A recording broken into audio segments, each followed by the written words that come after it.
کے بدلے میں مسلمانوں کو اجازت دی گئی کہ اب ان کا مال بھی تم لوٹ سکتے ہو بدلے کے طور پہ، قصاص۔ اس لیے مسلمان جو ہیں وہ جب ایک نہتے لشکر کو لوٹنے کے لیے گھر سے نکلے تو ظاہر ہے جس کے ہاتھ میں کوئی ڈنڈا تھا، کوئی کسی کے ہاتھ میں کوئی چھڑی تھی، وہ لے کے نکلا، تلواروں سے تو نکلے نہیں تھے، کیونکہ وہ لشکر تو ایک تجارتی قافلہ تھا جس کے اندر تلواریں وغیرہ تو نہیں ہوتی تھی۔ لیکن راستے میں اللہ تعالیٰ نے فیصلہ کر دیا کہ بھئی یہ تو ہم اب تمہیں جو ہے وہ کہیں اور تمہاری ٹکر کروائیں گے اور حق کا حق ہونا ظاہر کریں گے۔ ابو سفیان کو یہ جب بات پتہ چل گئی کہ اس طرح مسلمان ہمارے لشکر کو لوٹ سکتے ہیں تو اس نے اپنا راستہ بدل لیا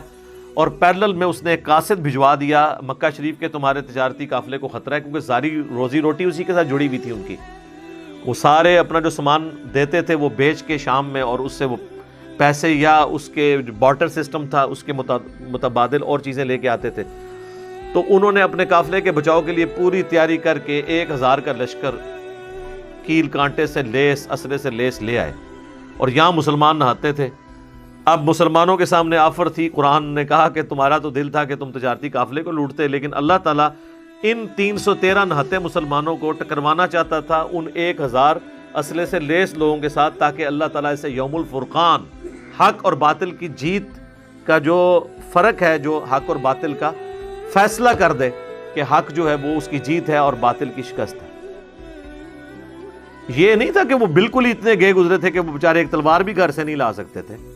یہ جو ہمارا پریزنٹ کیا جاتا ہے نا کہ وہ شاید کو بہت غریب تھے، وہ پیچھے ریزن یہ تھی کہ وہ جو تلواریں ان کے پاس نہیں تھی، کیونکہ وہ اس نیت سے تو گئے نہیں تھے۔ تو غیبی مدد آئی اور اللہ تعالیٰ نے فرشتوں کے ذریعے ان کے لشکر کو ملیا میٹ کیا۔ اب اس چیز کا غصہ ان کے اندر موجود تھا، کیونکہ عرب کے لوگ اتنے جنگجو اور قریش کے لوگ جنگجو، اور پھر ان کی ایک عزت، پورے عرب میں ان کا قافلہ کوئی لوٹتا نہیں تھا کہ یہ کعبے کے متولی ہیں، گدی نشین ہیں، خانقاہ نشین ہیں، اور مختلف قبائل کے بت بھی خانہ کعبے میں رکھے ہوتے تھے۔ ان کو یہ بھی ڈر ہوتا تھا کہ اگر ہم نے ان کا قافلہ لوٹا تو یہ ہمارے بت اٹھا کے ہمارے خداؤں کو، بزرگان دین کو اٹھا کے باہر پھینک دیں گے، تو ہمارے بزرگوں کی یہ توہین کر دیں گے۔ تو وہ اس ڈر سے قافلے نہیں تھے قریش کے لوٹے جاتے، یعنی یہ شاہی خاندان تھا پورے عرب کے اندر۔ اب اس شاہی خاندان کی اس طرح مٹی پلید ہو نہتے مسلمانوں کے ہاتھوں، جو خود بھی قریش میں سے تھے، مسلمان بھی ظاہر ہے قریش میں سے تھے مہاجرین، تو اس شکست کا بدلہ وہ لینا چاہتے تھے۔ 70 بڑے بڑے سردار ان کے قتل ہو گئے تھے، جس میں ٹاپ آف دا لسٹ ابو جہل بھی مارا گیا تھا بدر کے اندر۔ مکے کا کوئی گھر ایسا نہیں بچا تھا جس میں کوئی میت نہ ہو۔ 1 سال انہوں نے پوری تیاری کی کہ ہم نے یہ بدلہ اتارنا ہے۔ 3 ہجری میں پھر وہ بدلہ اتارنے کے لیے پوری تیاری کے ساتھ 3000 کا لشکر لے کے آئے وہ، اور اس دفعہ وہ آتے ہوئے عورتوں اور بچوں کو بھی ساتھ لے کے آئے کہ اگر ہم بھاگنے لگے تو ہمیں اس چیز کا ڈر ہوگا کہ ہمارے بچے اور ہماری عورتیں مسلمانوں کے ہاتھ لگ جائیں گی، تو ہمیں اس غیرت کی وجہ سے جان تو ہم دے دیں گے لیکن ہم پیچھے نہیں ہٹیں گے۔ اور اس دفعہ ان کے لشکر میں حضرت خالد بن ولید بھی شامل تھے، جو غزوہ بدر میں شامل نہیں ہو سکے تھے کیونکہ ابو جہل نے انہیں پیچھے مکے کے اندر سردار کے نائب کے طور پہ چھوڑا تھا، اور ابو جہل چونکہ اب مارا جا چکا تھا، اس دفعہ لشکر کی سربراہی جو ہے وہ ابو سفیان کے ذمہ آئی۔ اب یہ اللہ کا کرنا ہے کہ بعد میں حضرت ابو سفیان نے بھی، حضرت خالد بن ولید نے بھی، دونوں نے اسلام قبول کر لیا رضی اللہ عنہما وعلیہم السلام۔ تو لیکن اس وقت تک ظاہر ہے کہ اسلام دشمنی ان میں موجود تھی، بلکہ بدر کے اندر ہی صرف ابو جہل آیا، باقی جتنے جنگیں مشرکین عرب کے ساتھ مسلمانوں کی ہوئی ہیں، ایک غزوہ حنین کو چھوڑ دیں آپ، باقی سب میں لیڈر جو ہے وہ کفار کی طرف سے ابو سفیان ہی تھا، چاہے وہ احد ہو، چاہے خندق ہو، یا صلح حدیبیہ والا ایشو ہو۔ تو اب وہ بدلہ لینے کے لیے آ رہے تھے۔ اب مسلمانوں میں یہاں پہ مشورہ شروع ہو گیا۔ اب نبی صلی اللہ علیہ وآلہ وسلم کی ذاتی خواہش یہی تھی کہ ہمیں مدینے کے اندر رہ کے نہ مدینے کا دفاع کرنا چاہیے، جس طرح کہ بعد میں غزوہ خندق کے موقع پر کیا۔ چونکہ مساک مدینہ بھی یہودیوں سے ہوا تھا تو ہمیں ایک عددی برتری بھی حاصل ہو جائے گی کہ مدینے پہ اگر مشرکین عرب نے حملہ کیا تو یہودی بھی ہمارے ساتھ مل کر ہمارا ساتھ دیں گے، کیونکہ وہ معاہدے کے اندر تو بندھے ہوئے تھے،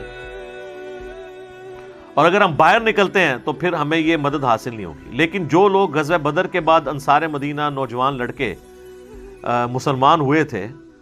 وہ تو ابھی اس شہادت کے جذبے کے ساتھ سرشار تھے۔ وہ کہتے ہیں جی ہم نے کیوں اندر رہنا ہے، ہم نے تو باہر نکل کے لڑیں گے ایسی کی تیسی ان کافروں کی، ہم تو جان دینے کے لیے تیار ہیں۔ تو نبی صلی اللہ علیہ وآلہ وسلم نے کثرت رائے کی وجہ سے یہی فیصلہ کیا کہ ٹھیک ہے، اب اگر یہ اکثریت کا یہی فیصلہ ہے تو ٹھیک ہے، میں اسی کو مانتا ہوں۔ اسلام میں یعنی اس اعتبار سے حلال کے دائرے میں تو جمہوریت ہی دیکھی جائے گی، حلال کے دائرے میں۔ حرام کے معاملے میں دیکھا جائے گا اللہ کا حکم کیا ہے۔ تو اب یہ دونوں حلال تھے، یا مکے کے مدینے کے اندر رہ کے دفاع کرتے یا باہر، تو اب اکثریت کی رائے تھی باہر، تو آپ نے فرمایا ٹھیک ہے۔ بہرحال یہ اب پہلا موقع تھا کہ نبی علیہ السلام اپنے گھر سے زرہ پہن کے نکلے، تو یعنی صحابہ کو یہ پتہ چل گیا کہ یہ معاملہ کوئی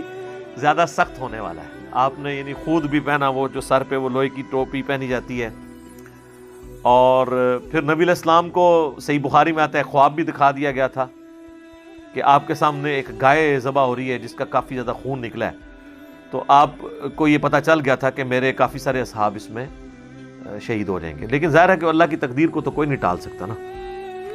تو نبی علیہ السلام باہر نکلے۔ اب آپ باہر جو ہے مورچوں میں مختلف جگہ پہ مختلف لوگوں کی ڈیوٹیاں لگا رہے تھے، تو اب یہاں سے یہ وہ اس واقعے کا آغاز سورہ آل عمران کی آیت نمبر 121 سے ہوگا کہ آپ مورچوں کے اوپر ڈیوٹی لگا رہے تھے کہ فلاں نے اس جگہ رہنا ہے، فلاں نے اس جگہ رہنا ہے، اور اس طریقے سے اس معاملے کو لے کے چلنا ہے۔ صحیح بخاری میں ڈیٹیل آتی ہے، قرآن میں بھی اس کا ذکر آ جائے گا آگے چل کے، کہ ایک کرٹیکل درہ تھا، پہاڑی چوٹی تھی، جس کے اوپر آپ نے 50 تیر انداز جو ہے نا وہ مقرر کر دیے، جن کے سردار تھے عبداللہ بن جبیر رضی اللہ تعالیٰ عنہ۔ صحیح بخاری میں آتا ہے نبی علیہ السلام نے ان 50 لوگوں کو یہ وصیت کی تھی کہ تم اگر یہ دیکھو کہ چیل کوے بھی ہماری لاشوں کی بوٹیاں اٹھا کے لے کے جا رہے ہیں، تب بھی تم نے اس پہاڑی سے نیچے نہیں اترنا جب تک میں تمہیں حکم نہ دوں۔ اب اس سے زیادہ تو کوئی نہیں سمجھا سکتا نا کسی کو کہ جو مرضی ہو جائے تم نے یہ درہ نہیں چھوڑنا۔ آخری یہی ہو سکتا تھا نا کہ مسلمانوں کو شکست ہو جاتی اور مسلمانوں کی مدد کے لیے وہ درہ چھوڑتے، آپ فرمایا تم نے تب بھی نہیں چھوڑنا۔ لیکن وہی ہوا کہ جب جنگ میں مسلمانوں کا پلڑا بھاری ہوا تو کافر میدان جنگ چھوڑ کے بھاگ گئے، اور مسلمان جو ہے وہ ان کا پیچھا کرنا شروع ہو گئے، مال غنیمت جمع ہونا شروع ہو گیا۔ قرآن میں بھی اس کا ذکر آئے گا، بخاری میں ڈیٹیل کے ساتھ موجود ہے۔ تو وہ جو 50 تیر انداز تھے نا، انہوں نے وہ پہاڑی جو چوٹی تھی، وہ آج بھی آپ غزوہ احد کے شہداء کا جو قبرستان ہے اس کے پاس وہ آج بھی درہ موجود ہے۔ وہ پہاڑی چوٹی جو ہے چھوٹی سی، اس پہ میں خود بھی چڑھا ہوں، آپ چڑھ سکتے ہیں، اتنی اونچی نہیں ہے، وہ انہوں نے چھوڑ دی ہے۔ اگرچہ جو ان کے لیڈر تھے عبداللہ ابن جبیر، وہ چیختے رہے کہ اللہ کے نبی نے منع کیا تھا، صرف 15 بندے اس کے ساتھ رہے، باقی 35 لوگ جو ہیں مال غنیمت جمع کرنا شروع ہو گئے۔ اور انہوں نے یہ اجتہاد کیا کہ یہ جو حضور نے فرمایا تھا تو اس صورت میں تھا جب مسلمانوں کو شکست ہوتی، اب تو ہمیں فتح ہو گئی ہے، یعنی اپنی طرف سے اجتہاد کر لیا، حالانکہ حضور نے فرمایا تھا میرے حکم کا انتظار کرنا ہے۔ اس سے پتہ چلا کہ اجتہاد اگر صحابہ بھی کریں اور وہ کتاب و سنت سے ٹکرائے تو اس کی کوئی اہمیت نہیں ہے، تو بابے تو اپنے بوجھ استعمال کے رکھو، تو بزرگ بھی بوجھ استعمال کے رکھو اپنے۔ اچھا، اب وہی ہوا، خالد ابن ولید کی عقابی نظروں نے یہ دیکھ لیا، چونکہ وہ تھے کیولری کے سردار، یعنی ایک تو پیدل فوج ہوتی ہے نا، ایک گھوڑوں والی فوج، وہ تھے گھوڑوں والی فوج کے اوپر، اور یہاں سے یہ سارے ان کی فوج جب بھاگ کے جا رہی تھی کہ بھی ہم تو شکست کھا گئے، انہوں نے جب دیکھا نا کہ اس نے درہ چھوڑ دیا ہے، اور ان کو یہ پتا تھا کہ اس پہاڑی کے پچھلی سائڈ کے اوپر راستہ ہے، پیچھے سے لا کے ہم ان پہ حملہ کریں تو مسلمانوں کی فوج کو ہم سینڈوچ بنا دیں گے، پیچھے اس طرف سے کیولری کا حملہ ہو جائے گا، یعنی گھوڑوں کے اوپر، ادھر سے آلریڈی ہماری فوج موجود ہے جو بھاگ رہی ہے، تو ان کو ہم جو ہے نا وہ دونوں فوجوں کے درمیان ان کو پیس دیں گے۔ بس وہی ہوا، خالد بن ولید نے آ کے نا اس پہاڑی کے پیچھے سے حملہ کیا۔ اب ظاہر ہے کہ مسلمان تو ابھی وہ تو سامان سمیٹ رہے تھے کافروں کا مال غنیمت، وہ تو ریڈی بھی نہیں تھے، پیچھے سے حملہ ہو گیا، اور اس میں ایسی بھگدڑ مچی کہ صحیح بخاری میں آتا ہے کہ بعض صحابہ بھی صحابہ کے ہاتھوں قتل ہو گئے، اس جس میں فرینڈلی فائرنگ کے اندر، جس میں حضرت جابر بن عبداللہ کے والد بھی شہید ہو گئے تھے، ان کو مسلمانوں نے ہی مار دیا، ایسی بھگدڑ مچی۔ اور اس کا ایفیکٹ ہوا کہ حضرت حمزہ بھی شہید ہو گئے جو کہ آرمی چیف تھے مسلمانوں کے۔ پھر ان کی لاش کا مسئلہ کیا گیا۔ ہند جو ابو سفیان کی بیوی تھی، چونکہ غزوہ بدر میں ابو سفیان کی بیوی کا بھائی اور اس کا باپ عتبہ بن ربیعہ اور بھائی اس کا ولید بن عتبہ، یہ سب لوگ، اور چچا، یہ سب لوگ مرے ہوئے تھے۔ یہ سب کچھ جناب عمر سیریز کے اندر انہوں نے فلمایا ہے، آپ کو جناب وہ غزوہ احد کے موقع پہ انہوں نے پہنچا دی ہے۔ اردو ڈبنگ کے ساتھ بھی ہماری ویب سائٹ ahlsunnatpak.com کے اوپر رکھی ہوئی ہے، آپ ڈاؤن لوڈ کر کے اسے ضرور دیکھیں۔ تو اس نے وہ کلیجہ چبایا اور مسئلہ کیا لاش کا،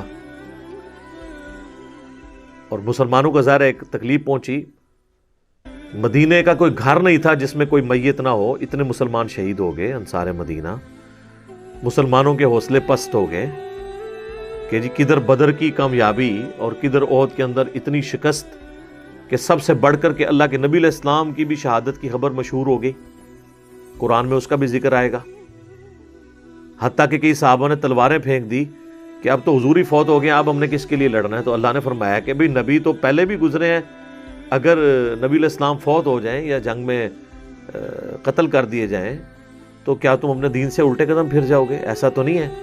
اللہ تعالیٰ تو زندہ ہے اور اس کے دین کو لے کے چلنا ہے۔ اللہ تعالیٰ کا دین نبیوں کا محتاج تو نہیں ہے، نبی تو آئے اور چلے گئے، دین تو ہمیشہ رہنا ہے۔ تو نبی علیہ السلام کے 4 مبارک دان یہ شہید ہو گئے، کیونکہ آپ پہ ایسا حملہ ہوا کہ وہ آپ کا اپنا جو خود اوپر وہ لوہے کی ٹوپی پہنی تھی، اس کے کنگرے جو ہے نا یوں اندر گال سے اندر چلے گئے، یہ دانت ٹوٹ گئے اور اتنا خون بہا کہ صحابہ کو لگا کہ بھئی حضور تو فوت ہو گئے۔ پھر بخاری مسلم میں آتا ہے کہ حضرت علی اور حضرت فاطمہ نے حضور کا زخم دھویا، اور حضرت علی ڈھال کو الٹا کر کے اس میں پانی لے کے آئے، حضرت فاطمہ نے زخم دھویا۔ پھر حضرت فاطمہ نے سلام اللہ علیہا جب خون نہیں رکتا تھا تو انہوں نے ایک کپڑا جلا کے کاٹن کا اس کی راکھ رکھی، اس سے خون رکا۔ پھر آہستہ آہستہ یعنی معاملات سیدھے ہوئے۔ اسی دوران حضرت طلحہ جو ہیں وہ اپنے ہاتھوں کے اوپر وہ تیر روکتے رہے جو نبی علیہ السلام کی طرف آ رہے تھے، ان کے ہاتھ جو ہے وہ ایک شل ہو گیا،